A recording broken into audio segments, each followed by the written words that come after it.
Good morning, everyone. I hope this finds each of you well.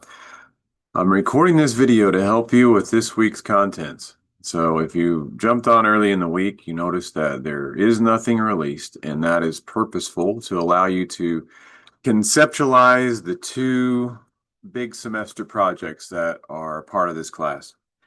And I'm going to separate this into two videos. We'll cover the first one first, the paper or not and or the paper or PowerPoint.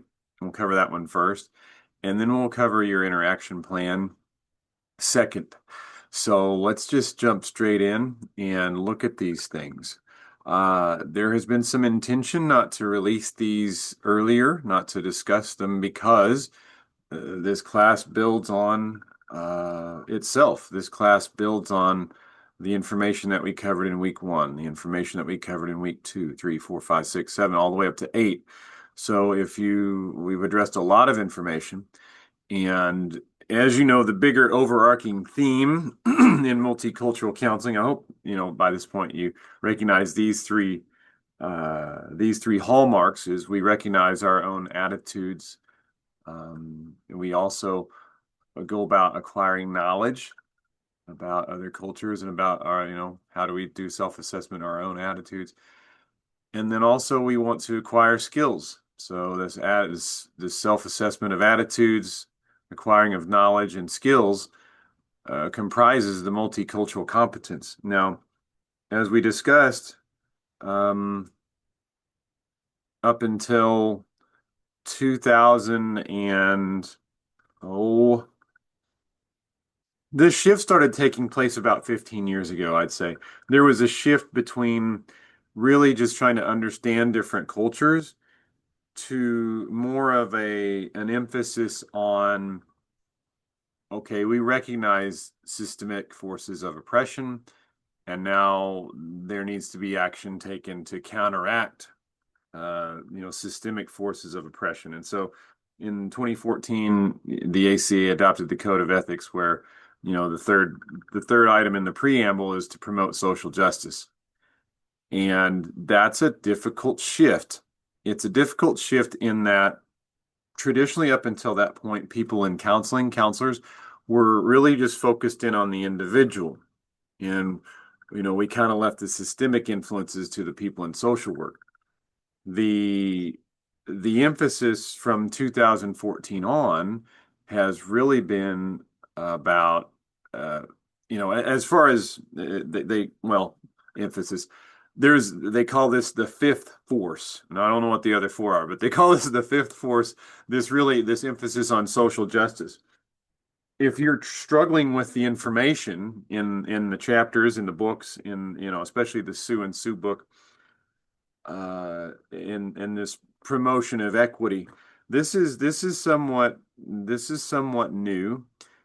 And really, I'd say what's new about it is the level of voice and authority given to, okay, we're going to counteract traditional forces to try to establish this equity. You see a big pushback in society, and I think it has to do, as I'm learning as I'm teaching this course again, with each one of you going into the material.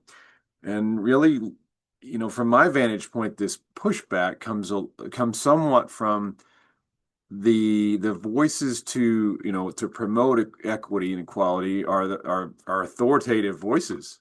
And it's not okay. The voices from the margins, sure, dominant society can avoid them and just that's fine. They can be quiet a little over there. But then this gained a lot of traction. I can't. This big pushback against DEI, I go to this. If you want a challenging read, this isn't required for this class, but if you want a challenging read, this in a nutshell kind of puts into perspective the actions that are called for to counteract, the idea of anti-racism or, and, the anti, you might, I don't want to equate it to too many other movements because it's something that's unique in that it specifically looks at power systems and looks at leveling the playing field for people. And that's for folks that have power, that feels like an assault. It feels like you're asking me to give something up, and that can feel like an attack. So you see this big pushback in society. I give that as a preface to the paper and the PowerPoint because I still think the field of counseling is trying to wrestle and grapple with this in the context of bigger societal factors and movements. And I I don't think it's all the way, and I know it's not. It's not cemented in practice. In other words, it's like, how do we, this ever-changing landscape we live in, how do we make this work in practice? So that is, and I'm going to learn from you too. I'm not going to say there's like this project that I'm asking you to do, the first one here, the research project, is not one that I'm still working this out too. So I want you to work this out for yourself. How you're going to work this out is our field is a field of science. It's built on the scientific discipline, and we do have literature out there. And so it's a research project. I'm going to ask that you find at least three primary sources, peer-reviewed journal articles, that support the efficacy of a multicultural and social justice advocacy approach to counseling, because that's really what the American Counseling Association is promoting. Is you this is the hat each one of us are supposed to wear as counselors. With everything else going on that's difficult, but I want you to think about this and really think about, how am I going to integrate what's in research into my own practice? And if it's not possible, I want you to be, or if you feel like it's impossible for you, I want you to be honest. I want you to own. So each one of you, I want you to own the paper. I want it to, you're gonna, in other words, write down about the three peer-reviewed articles that you find. And in the end, you're going to reflect on it and ask yourself, how does this look in practice? How does this look in practice, possibly for other clinicians, but in particular for you? So, and at the end of the paper, where traditionally an APA paper is written in third person, you can continue that, and you say this. You could say this researcher expects this, in their own practice. I'm gonna be okay if I feel like this. So I would say combination. It's a combination research paper. At the end, it's more of applied reflection on you. You will, there's this line in here. So you will need to find sources newer than 2016. I say that because I don't know that there's too much. There are some pieces of literature, and I'll show you where to find, like how to find this. I'll show you like a search engine to get you going. If you do use one before 2016, you need to position it, because again, this fifth force, like the social justice promotion in the field of counseling, has been in the last 15 years. So 2011 on, you're probably okay. Papers will be assessed according to relevant content, writing style, clarity of communication, integration of ideas within your own theory of counseling. So that's the end of it, right? And adherence to APA style. And you're welcome to email me with questions. So that's the paper. It'd be a 5-page minimum, not including title page, not including references. So you need 5 full pages of stuff. The other one, and many of you may choose to do this as well, is to complete a 10-slide minimum PowerPoint presentation where it's basically the same parameters. The same things that I would be wanting in the paper would be in the PowerPoint. Now, if you do the PowerPoint, I don't want reading. So I'm gonna say that again. If you do the PowerPoint, if you're reading your slides, you're going to sacrifice, just verbatim, you are going to sacrifice this 25% right there. If you just read your slides, you automatically get a C. I want to hear from your voice, from your perspective as you understand it. In the age of AI, where people can just, throw ideas together, this is so. If you do it, I would argue it's probably less work, but it's more work for you to integrate it because you need to speak from a place of understanding and not reading, if that makes sense. Okay, let's look at how do I get there, Dr. Mina? If I don't understand, like, yeah, it kind of making sense. So let's do this. Let's just copy and paste multicultural and social justice advocacy approach to counseling. So that's that. So if I were using AI, I might go into, oh, let's see here. What engine?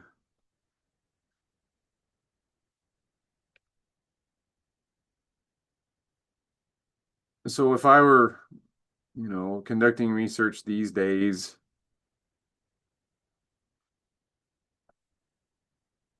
probably a good place to start is, like a Google Gemini, maybe a Chat GPT. And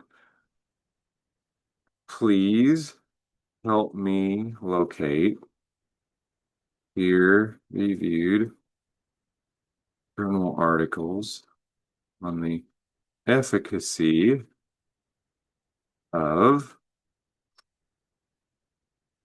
I just copied and pasted, right? Let's see what happens.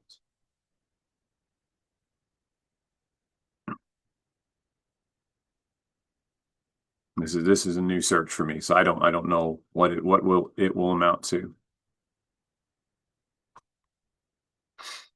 Yeah, well, it's waiting. It does look like it's thinking. While it's waiting, let's go to Google Scholar, and we might need to refine our search a bit to help get keywords. So if I'm looking at this, so this is for you because this social justice advocacy is such a newer thing, like the last 15 years. Multicultural has been around a long time. Efficacy, I'm probably going to take advocacy out and just maybe leave it like that. Let's see what happens with that search engine or those keywords in that search. Interesting. Counseling in an oppressed society. Examining, ooh, that looks like a good one. Empowerment and social justice self-efficacy.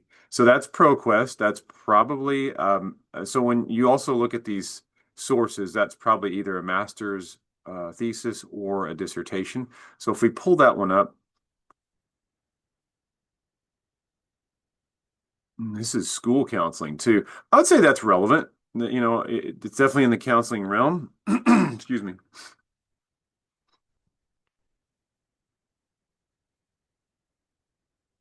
It's taking a bit.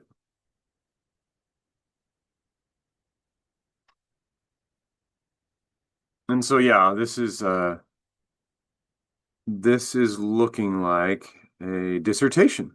Okay. So a dissertation carries more weight than a thesis. It is, it's somebody's study that they've done to complete their doctorate.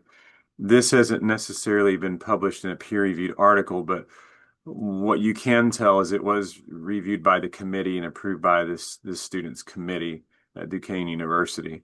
So this would be, I would consider this to be a valid source. It might not hold the most weight, but I would consider it. So, as you're looking, maybe download it and mark it. This would be Tanner 2001.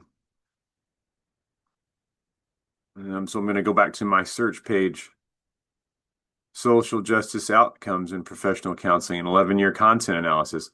I actually give you this one. So if you go to this week's content, you'll see that's one I actually uploaded for you to help you get started.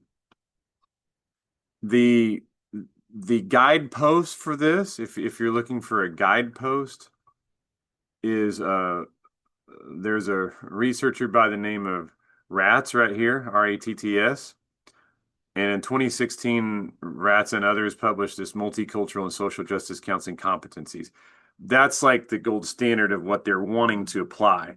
That's that diagram I shared with you, like the oppressed versus privileged, the privileged versus the oppressed, counselor versus client, and that matrix that you work through. That group of researchers put that idea together. So if you want to reference that, that's fine. I wouldn't consider that to be one of the primary sources, though. Okay.